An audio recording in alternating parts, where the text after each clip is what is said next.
ابراہیم نے کہا کہ بیٹا، میں خواب میں دیکھتا ہوں کہ گویا تم کو ذبح کر رہا ہوں، تو تم سوچ لو کہ تمہارا کیا ارادہ ہے۔ انہوں نے کہا کہ ابا جان،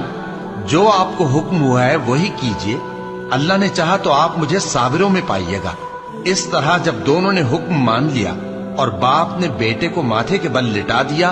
تو ہم نے ان کو پکارا کہ اے ابراہیم، تم نے خواب کو سچا کر دکھایا، ہم نیکوکاروں کو ایسا ہی بدلہ دیا کرتے ہیں۔ بلا شبہ یہ کھلی آزمائش تھی، اور ہم نے قربانی کی ایک بڑے جانور سے ان کا یعنی اسماعیل کا فدیہ دیا، اور پیچھے آنے والوں میں ہم نے ابراہیم کا ذکر خیر باقی رکھا کہ ابراہیم پر سلام ہو۔ اور جب حساب کتاب کا کام فیصل ہو چکے گا تو شیطان کہے گا، جو وعدہ اللہ نے تم سے کیا تھا وہ تو سچا تھا، اور جو وعدہ میں نے تم سے کیا تھا وہ جھوٹا تھا، اور میرا تم پر کسی طرح کا زور نہیں تھا۔ ہاں،